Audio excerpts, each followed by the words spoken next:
All right, what's up, everybody? Welcome back for another edition of some UFC DFS picks, lineup advice, FanDuel, and DraftKings. This time for the Edwards versus Muhammad main event. I'm Brian Jester, co-founder here at Occupy Fantasy. Joined today, like always, by our UFC DFS writer and owner of MMADFS.com, Jake McIntyre. What's happening, Jake? What's up, man? This looks like a great high-risk slate. I'm ready to dive right into it. Yeah, dude. Me too. And it's music to my ears. High risk slate, as we talk about on this show often, the difference between low risk and high risk contests for UFC DFS, and we'll jump into that here in a little bit. Before we get started, a little housekeeping. We do have a Q&A chat session on the side. Have any questions throughout the show? We'll be here till about 3:30 p.m. Eastern. The slate locks at 5 p.m. Eastern. Go ahead and ask it in the chat. We'll get to it eventually and answer your question. If you like what we do here and you want to know when we do more videos, click the subscribe button below. Click the bell notification to be notified anytime we go live or upload a new video here on YouTube. Give us a thumbs up. We appreciate that. And then as of lately, we have a new join feature. If you click join underneath the video, you can join the Occupy YouTube channel. And not only do you get access to our Discord channel, occupyfantasy.com/Discord, where you can ask Jake a billion questions before lock and talk with other members about all DFS sports. You also get access to the Occupy emojis that you don't want to feel left out and not be able to use those in the live stream chat. So click the join button below and you'll get access to all that, just $2.99 a month. So Jake, I think we got everything out of the way. How's the slate looking on first glance? So yeah, man, I think it's an interesting one. It's a rare slate where the main event looks a little lackluster, both from kind of a real fight and more importantly from a DFS standpoint. So that automatically makes it kind of a unique slate, just like right off the bat. Right, for sure. I mean, very, very rarely do we get a main event where we're immediately like, we could probably fade this, right? Maybe some heavyweights, but any non-heavyweight main events, we don't get this very often, huh? Yeah, I mean, for sure. Like normally we see guys like this and we're like, all right, it's probably going to be like 80% exposure, 85%, something like that. And then we see one of these, it's like, ooh, yeah, I'm treating it like a normal fight, essentially. Almost like it's not a 5-round fight. And why is that? For people who don't know much about Edwards and Muhammad, why is that the case? Yeah, so Edwards and Muhammad are both absolute decision machines. Like all their fights basically end in decisions. Just looking at the slate, Edwards has the longest average fight time on the entire slate. He also averages really few strikes, both landed and absorbed. He does a good job of just kind of getting out of the way, choosing his places. I'm just looking right now. I think he's like the 4th lowest striker in terms of volume, and he absorbs the 3rd least. So there's just not going to be very many strikes landed in this fight. He's just going to take a conservative approach. Kind of choose his shots. And I think Muhammad, it's his first 5-round fight. So I don't really think he's going to come in super aggressive like we saw him in his last fight. I think he's been waiting for this match. I don't think he's just going to blow it and just go crazy early on. And he's missing his head coach, who has been his head coach all the way going back to high school. So that's kind of an additional dynamic that I'm not sure if everyone knows about that, but his coach is out for COVID. So that's going to be literally the first fight he hasn't had his coach. So we'll see how that affects things. Not ideal for your first 5-round fight. And right. he just fought a month ago, right? Or less than a month ago. This is a quick turnaround because he took this on short notice. He's filling in for Abor Chimaev, who couldn't make the fight, unfortunately. So yeah, it's been exactly a month, and he got his leg chewed up in that fight. So I don't know if anyone's been kicked in the leg by a 170-pound professional fighter 25 times, but I'm guessing it takes a little while to heal. I would think so, right? I've never been kicked in the leg that many times myself, so I can't say for sure. But it sounds pretty painful, and I imagine that's the case. Shout out to Darren in the chat who just subscribed or clicked the join button. He now has Discord access. He's already in the Discord anyway, so Claria, we appreciate your support there. For this main event, Jake, typically low-risk contests, 50-50s, double-ups, head-to-heads. On DraftKings, the play is just stack the fight, guarantee a 100-point score, and go about your business, fill out the rest of your lineup. Not the case here, right? We can't guarantee any 100-point score. So the fact that it is difficult to stack the main event in low risk makes it extremely tough, and just another reason why you recommend it, basically a pure high-risk slate only in the plug. Yeah, for sure. I mean, I would almost guarantee we don't see a 100-point score in this one. I mean, if you look at Edwards' last two 5-round fights, which are the only two of his career, he scored 99 DraftKings points in his last one in a low volume decision, and he only scored 68 points in the one before that in another low volume decision. So I mean, he doesn't even score well like for three rounds standards, let alone 5-round. Definitely true. Definitely true. And I guess the one saving grace for me personally, looking to play what the field is against, right? The field's going to be lower owned on this main event. Is the smaller octagon at the apex that could be that could play a factor, force a little more action. And that's honestly, I think, a big reason. Not to get too high level here, but I think Jake could be a reason why some of these lower owned fighters, without historically a lot of volume, end up smashing or beating the field's expectations because we are in that smaller cage. Yeah, I mean that's definitely true. That adds another variable. So I mean, who knows? Like it's always a calculated guess, but yeah, it looks like a lower scoring slate also. So that's one other thing. So maybe a 95, 99 point decision win. Maybe that's still enough to be in the optimal. So I mean, we're not saying don't have any of it. We're just saying have less exposure than you normally would.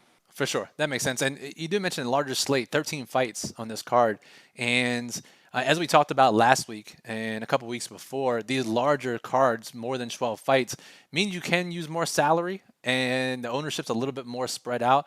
So, Jake, any specific lineup construction tips for folks on FanDuel or DraftKings because of the amount of fights that are on the card? Yeah, so I think you still want to get one low-owned fighter in there. And then I would say on DraftKings, you always want to leave a little bit of salary left over. Like you should never spend more than, I would say, 300 as like the maximum you ever spend. So leaving a little bit of salary left over, having one low-owned fighter, limiting yourself to two high-owned fighters, and then not having a ton of exposure to the main event is a great way to not have a million dupes on DraftKings. And then on FanDuel, you can spend the whole salary. You just want to have a lower-owned MVP. So just, avoid the top couple guys. Like, I don't think there's really a reason to have Edwards as MVP. I mean, he will have his takedown defense will help him on FanDuel to score better than on DraftKings. But I still think he's a guy you want to fade. And just, anyone that's projected above 10% are probably guys you don't want to play at MVP on FanDuel in big tournaments. Fortunately, we have a couple options that look great. So stay tuned to the end of the show for that. The last segment, we'll talk about who those low-owned MVPs are that we like to play in high-risk contests over on FanDuel. All right, Jake, we talked about the main event enough. We don't want to play that much of it. Let's actually talk about some fights that we do want to play. Any fights in particular that you're looking to target both sides in the event that it should produce a pretty high-scoring winner? Yeah, so there's two main ones that I'm looking to have heavy exposure on both sides, but I definitely have a clear favorite, and that's going to be the Misha Cirkunov versus Ryan Spann fight. I think that one's most likely going to end in round one. Cirkunov is coming off 6 straight fights that ended in the first round. He won half of those. And then the other one is going to be Semmelsberger and Jason Witt to kick off the night. That one looks like one where basically Witt should either take Semmelsberger down and control him for the entire time until hopefully he submits him, or else Semmelsberger should knock out Witt early on. So I don't see either of those fights lasting long, and I think they're both ones to target. And I think there's a really good chance we're going to see 2 of those 4 fighters end up in the optimal lineup. It's funny. We always hear a lot of people say, I hate the first fight of the night because if it goes one way or the other, my night's done. And we definitely could have that tonight with Witt and Semmelsberger. What you see on screen here, I just brought it up. It is the daily plug, OccupyFantasy.com. Jake writes it up. Top plays, low risk and high risk contests, FanDuel and DraftKings. Most importantly, lineup construction tips. And then his best bets for the slate. If you're in a legal sports betting state, you could check the betting menu item on OccupyFantasy.com to get deposit bonuses in your state. Go check that out. Make some of Jake's bets that have been crushing lately. And we'll talk about our favorite bets later in the show. You can also check out MMADFS.com, where Jake literally goes through every single fight. Talks about each fighter's history and then DFS and betting implications for each fight. Again, MMADFS.com. Again, if you have questions in the chat, feel free to ask them. We're here until 3:30 p.m. Eastern. All right, Jake. So, Witt, Semmelsberger, Cirkunov, and Spann. I think we have to talk about Spann's weigh-in just because it is in a fight that we're going to target. And, we've been collecting data over the past year or so about And it's more subjective data, and if you've listened to the Occupy show in the past, you know that if you can somehow quantify subjective data, then it becomes a major edge. And this subjective matter of, and I mean air quotes here, looking bad at weigh-ins is a pretty good indicator that a fighter's not going to fare very well. And we haven't seen one like Spann, how bad he looked yesterday in a while.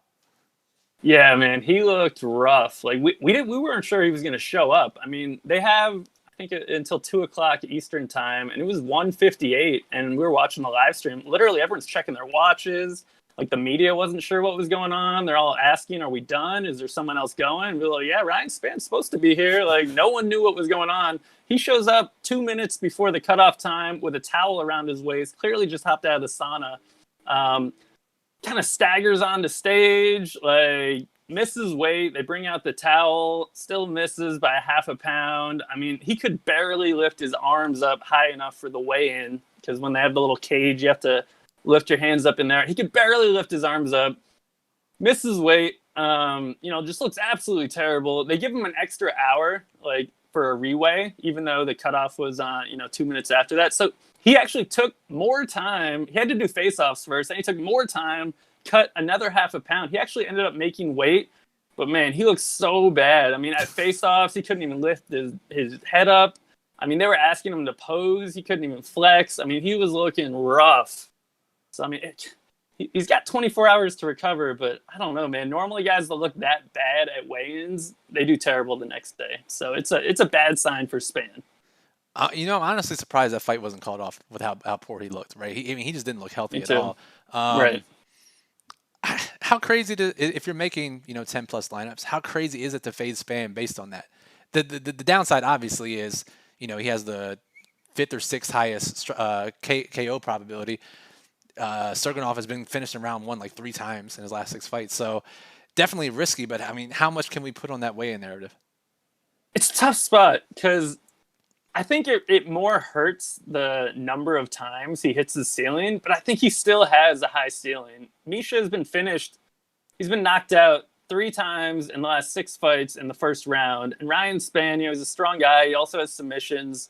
So I think there's still a chance Spann could land something clean on Misha's chin and knock him out, and we look foolish. But I think he does that far fewer times based on that weigh-in. So I mean, if you're doing, 10 lineups, maybe you do like 2 Spann and like 6 or 7 Misha, something like that, 1 or 2 Spann. I mean, I think you're going to want to hedge a little bit just because there's still a chance. But I wouldn't have much. And his price too, right? Like he's below 8K. Yeah, so like if he does hit, he's going to be in the optimal. So for sure. Like if he wins the fight, he's in the optimal lineup, and Vegas still thinks he has a decent chance to win the fight. Just looking at the odds. So it's hard to completely fade him if you're kind of basing your judgment off of the odds, which they still think it's near a coin flip, which I don't know. I think that seems a little crazy personally. Like I'm all in on Misha, but I mean, I'm hedging with a little bit of Spann. Yeah, I don't know about that, man. I don't know about that money line. There's a couple of money lines that are questionable on this slate. We'll talk about it. Agreed. A couple questions in the chat here. First one from Sam H. What's up, Sam? Favorite FanDuel values or live dogs? Jake, favorite FanDuel value? Any dogs that are live in your mind? Yeah, so I love Tucker on FanDuel. He's got lately he's had a good takedown defense. Dan Ige in his 2 losses has gone like 1 for 22 on takedowns. So I think Tucker at $13.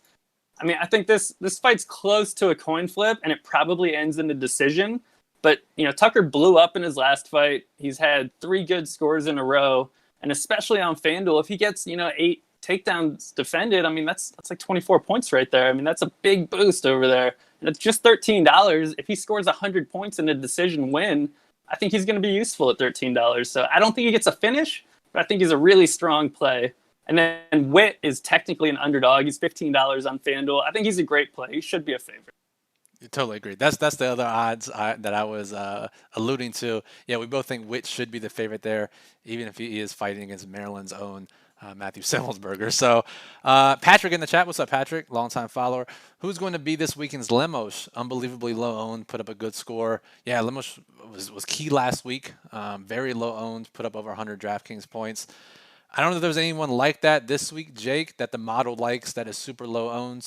Anyone in your mind? think we have a similar play here with Gloria De Paula. Mm. I think, she's another hard striking female fighter that a lot of people don't know about because this is her UFC debut. I'm not saying she's going to get 2 knockdowns in a first round KO, but she kind of fits the mold. We have her projected at 22% owned. I think she's a really good play. Yeah, I like DePaula too. A little bit of a tougher matchup, at least from a high scoring standpoint, and not as low owned as Lemos was. But yeah, I think if you're looking for someone that fits the bill in this slate, she's the one that you're looking for. All right, 15 minutes left in the show, roughly. Jake, let's move on here, and let's talk about our favorite low-owned plays. You just talked about DePaula. Any other low-owned plays? And we'll count this as like 25% owned or less, either site that you think are fantastic tournament plays. Okay. Well, yeah, I got a few that are really low owned. So I think Courtney Casey has scored well and wins. This is a really tough matchup for her going against JJ Aldrich. But if Casey wins, and the odds imply she has a 42% chance to win, I think she has a chance to score well. At least something in like the 90s. She would probably need a finish to score above that. But if it's a lower scoring slate, a dog that scores 90 points could absolutely be useful. And then some other low-owned plays. A favorite, Angela Hill, probably doesn't score well, but projected under 20% owned. And she's a 375 favorite. So, I mean, it's always hard to find huge favorites that are low-owned. So, I mean, she would fit that bill. Ray Rodriguez is absolutely going to get submitted. But if he doesn't... Ringing endorsement, by the way. If he doesn't, he is a great leverage play, and his last 4 wins all came early. And now he's going against an older fighter in Ronnie Yaya, who is coming off about a year layoff. He's 36 years old. He's a submission wizard, but he doesn't have much striking game. So if somehow Ray Rodriguez can keep it on the feet, he might actually have the advantage and maybe gets a knockout. And, he's projected to be super low owned, and Yaya is supposed to be about 40% owned. So, I mean, I think that's a good leverage play. And then the last 2 I have are Eric Andrews. I think could be an okay value play. It's a tough matchup, but he has scored well in his wins. I don't think he gets a finish here, but he's another one that could, he could put up like 90 DraftKings points in the decision. And if none of the other dogs around him outscore him, I mean, that could be enough. And then Davey Grant, who's also coming off a big score. I mean, maybe. I don't love him. He's going against Jonathan Martinez. Martinez took a long time to weigh in, too. He hit weight, but he took forever, which, I mean, nowhere near as bad as Spann, but just sort of like a note to kind of, not even like a red flag, just like something to be aware of, that Martinez took a really long time to weigh in. He made weight. Last time he fought at 145. Now he's fighting at 135. And the last time he fought at 135, he missed weight by like 5 pounds. So I think clearly it's kind of a tough weight cut for him, which makes Davey Grant just a little bit interesting at near min priced on both sites. Yeah, Grant's definitely one of the underdogs I'll have the most exposure to. A couple notes about the fighters you pointed out. Angela Hill, one of the biggest favorites on the slate, the most expensive, projected less than 20% owned. Again, very rare can you find a big favorite at that low of ownership. Typically, it is a female fighter. But again, smaller cage, very possible she gets, especially as a minus, close to an 80% chance of getting the W. Definitely a wide range of outcomes where she could end up with a 100+ point score. And then Ray Rodriguez, where he's the type of fighter, Jake, where you're gonna watch the fight for the first 2 minutes. You're like, I can't believe I played this guy. Like this looks, I have no chance. And then either he gets submitted and it cements your opinion that I can't believe I played this guy, or it immediately turns around and then you're like, oh, I see the reason why we played this guy. Right. Yeah. Totally. Let's see here. I think we have a couple more questions in the chat. Eagles, what's up? It says, how much hack do you have, Jake and Brian? So hack got the late replacement fighter against him. He'll be facing Rafa Garcia, making his UFC debut on short notice. How much hack harass are you playing, Jake? I think he's a pretty good play, man. I wasn't impressed by Rafa on tape. I know Rafa's 11-0 and has like 8 finishes, but he seemed like he was fighting some questionable talent on the Mexican regional scene. I think you probably want hack in at least a third of your lineups, if not more. He's going to be popular, so it's not like a leverage opportunity. and he needs a finish. You know, he doesn't do any takedowns, so he's a pure striker, but he's really strong. He's kind of big for the division. He had a ton of round one knockouts early in his career, and we haven't seen his ceiling in the UFC. I think this is a good spot to hit it. So I think you want at least a third, and I could see playing him maybe up to like half your lineups. So you want to be somewhere in that range. Yeah, I think I'm roughly matching the field, so kind of in line with you. I think we haven't projected 36% on DraftKings, and I'm right around that same mark, about a third of my lineups. I like Rafa a little bit. I mean, that's not saying much because he is the cheapest fighter on the slate, and that's like right up my alley. That's my jam. So I understand that. Right. I like him a little bit. We'll see here. But again, all right. So we got some more questions here. Clary, who is a member, he's joined the Occupy Fantasy YouTube channel. Quick reminder again, if you missed the top of the show, you can click join beneath the video here and join our YouTube membership. It's $2.99 a month, $2.99 a month. You get access to our Discord channel directly where you can talk with all of us.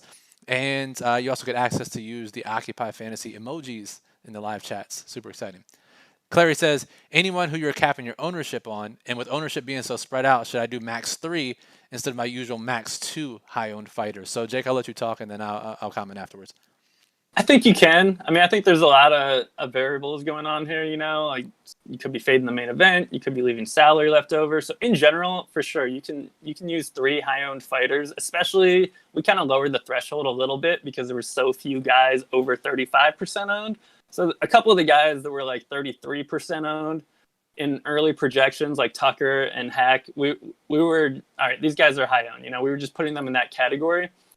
So I think you definitely can do it to 3. I think some people, if you're super strict and you want to be sure you're doing all unique, maybe you keep it at 2. But if you're okay splitting with, 2, 3, 4 people, then for sure you can do 3. Sounds good. And anyone you're capping your ownership on, for me, Clary, it's all the high-owned fighters. I'm just capping my ownership there just because I'm trying to get overweight on some of the mid-range fighters and some of the lower-owned fighters. But if you're using the builder, the OccupyFantasy.com lineup builder, #ad to build up to 150 lineups using the optimal lineup criteria using the Occupy model. Sometimes you'll have to cap the lower owned fighters too, because if you do a rule of min 1 or min 2 low owned fighters, that's how you end up with like 60% Angela Hill in your initial builds. And I know that from personal experience, so you have to cap that too. Let's see. Mackenzie asked, do you feel like you have to roster one of the main event this slate? Yeah, Mackenzie, check the beginning of the show if you missed it. We don't think this is a main event that you have to play a fighter in every lineup. And Patrick says, is there a type of fighter that excels in the smaller cages? Jake, I guess my really it's the archetype is fighter that pushes action, heavy volume, goes for takedowns, versus really the guys who get, I guess the way to look at it is if a guy or a fighter has historically had low volume, the smaller cage, in theory, can increase that pace and increase their volume. So I don't know if it really impacts a lot of people, except the fact that it does raise the ceiling of every fighter. Right. I mean, it kind of makes everyone more likely to get a finish and more likely to have volume because there's less room to circle away from. So, yeah, I mean, maybe it helps the people that are more aggressive, but at the same time, the people that are less aggressive also have a better chance to get finishes. So, yeah, I think it kind of boosts everyone's chance for a finish. Yeah, and for that reason, it helps the lower-owned fighters, right? People are looking at DraftKings scores and they're thinking what they've historically done, but this is a smaller cage than most people's historical matchups, which just it just gives even more credence to a high-risk slate like tonight. Right. Shout out to Britt for clicking the join button and becoming a YouTube member. Thanks, Britt. Appreciate you. If you don't have access to the Discord already, just go to occupyfantasy.com/Discord. Instructions are there. You also get to use the emojis, so go ahead and use those. Jake, all right, final couple minutes here. It's 3:25. We have 5 or 10 more minutes left. We haven't talked about FanDuel low-owned MVPs yet. If you've read between the lines so far this show, I guarantee if you're listening, you can name our 2 favorite, probably, I think they're both underdogs now, favorite MVP plays. Jake, go ahead and reveal who they are. Yeah, I mean, I think it's obvious we're big on Tucker on FanDuel, and we really like Witt. So, I mean, those are both great low-owned plays. We definitely have a few more, and I do kind of wonder about Witt's ceiling on FanDuel a little bit. I mean, I think there are ways he's the top scorer, but I think there are lots of ways where he gets a finish and isn't the top scorer. True, for sure. I definitely see that. But But yeah, I think those two guys. Any other fighters that you're looking at specifically on FanDuel at MVP that are kind of beyond that top tier of guys? Yeah, so I'm looking at any of the low-owned guys that basically can tack on either knockdowns or takedowns defended. So Matheus Nicolau, he's got a history of like getting crazy knockdowns in his wins. So I think you have to look at him. Like maybe that's fluky, maybe that's not going to happen again, or maybe he has a punching style where he's really good at knocking people down because he's gotten three knockdowns in one round against Louis Smolka. And then he got 2 knockdowns in another win and just put up huge scores. So he's got the potential. He's basically a bipolar fighter. He could score 50 points in a decision, or he could score 150 on FanDuel. So I think he's one guy you want to look at. And then any of the guys with finishes at the bottom, so like Rojo, he's been kind of a finisher. I think it's a tough spot for him to get a finish, but maybe sprinkle in a couple. Real quick though, John in the chat says he likes Rojo. And he thinks Jourdain is a little overrated, his opponent. That may have upset Jake a little bit because Jake, you're a big Jourdain fan for some reason. Man, I think Jourdain has a ceiling that he hasn't shown yet. I think he's definitely like a guy that you can't rely on, but I think he definitely has a ceiling. I mean, undeniably, he kicks super hard. I mean, he's a fun guy. He's hunting for bonuses. He's throwing flying knees, spinning kicks. Like he's not looking to get in grappling matches. He just wants to be in crazy brawls. And now he's like 1-2-1 in the UFC. So he's like desperate for a win. He's going against the guy making his UFC debut. He's a lot bigger than this guy too. I think the other guy's moving up a weight class. I think Jourdain's in a really good spot to go off here. And he's a solid candidate for MVP as well. If we're looking at guys that can get a bunch of knockdowns and a bunch of volume, which is what you want at MVP. And then I think Spann, if you are going to play Spann, he makes sense at MVP because the way he wins is by getting an early knockout and defending takedowns, which is perfect for FanDuel MVP. Yep. So, like, in your few hedges, it makes sense to put Spann at MVP. Yeah, because and then, if he does win, it's going to be a massive score. Yeah, for sure. Which is, like, that's why we're hedging, Because, like, otherwise, if we didn't think that he was going to put up a big score, we just wouldn't play any of him, and we just limit our Misha. But I think the reason you play Spann is because if he wins, he puts up a big score. He probably doesn't win, but if he does, it's going to be a round 1 KO and like 4 takedowns defended or something because Misha's a pure grappler. And it's kind of the same deal with Semmelsberger. Witt's a pure grappler too. So if Semmelsberger wins, it's very similar to Spann in the sense that he's going to defend takedowns and he's going to get a knockout most likely if he wins. So he's got potential to put up a big score as well. Yeah, really good stuff. I mean, that's the key here. I mean, there are a lot of fighters in that middle range that can have a top MVP score, and it's the perfect type of slate to employ the low-owned MVP strategy on FanDuel. All right, guys, we're here for just a couple more minutes, and you stuck around this long, so you got to be ready for our parlay of the week. We're like 0 for 1,000 so far, but this is the week, and the odds are so long that if you just hit one, all it takes it's like a GPP. You win one GPP, you're a lifetime winner. So. Jake, we're going to do a 2-leg parlay for this slate. It shouldn't surprise anyone with who we pick. I'll start, and I'll say Witt by submission is my leg of the parlay. What does that pay again? So it depends where you bet it. I think I've seen it on FanDuel at plus 600. Some other sites have it at plus 500. So I mean, obviously try to get the better odds, but I still think it's fine at plus 500. But check out FanDuel Sportsbook, There's our unpaid promotion of the day. They had the best odds I found. Everywhere else, it looked like 500. But either way, great bet. I love it. Cool. So Witt sub 6-1 or 5-1, and you're going to add on. I mean, we got to go with my boy Misha here. Round 1 sub against the tired, overweight Spann who's going to be exhausted and just kind of flop into the octagon, and Misha's going to choke him out in the first round. So Misha, round 1 sub plus 550. Let's tack that on. Sweet. And so a 6-1 and a 5.5-1. What does that pay? It looks like about plus 3,800, give or take. So pretty solid, 38-1. Cool. So we can miss 37 more parlays and we'll still be in the green. So yeah, we'll be smashing. Sick. So if you want more bets like that, if you want lower risk bets, Jake in the daily plug that you see on screen here has a UFC best bets section. It talks about the safest bets to make, a little more high risk, and then some of the crazier long shot bets that we still find value in. And if you live in one of these legal states that we've partnered with, New Jersey, Colorado, Illinois, Indiana, or Virginia, Click the links in the daily plug. You get access to a deposit bonus, bunch of free bet offers. Great stuff if you're in that slate, if you're in those states to boost your bankroll.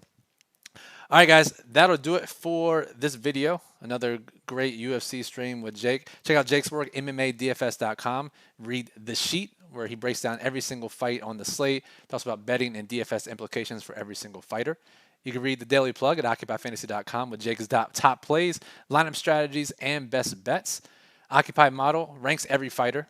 FanDuel and DraftKings has projected ownership for both sites, including MVP projected ownership. Join our Discord channel, OccupyFantasy.com/Discord. And if you just click the join button below this video, you can join our YouTube membership, $2.99 per month, get you access to the Discord and special Occupy emojis in the streams. So, Jake, any final thoughts? I think it's a great slate to spread out ownership, take a few hard stands, but I think that we're going to see a few dogs win.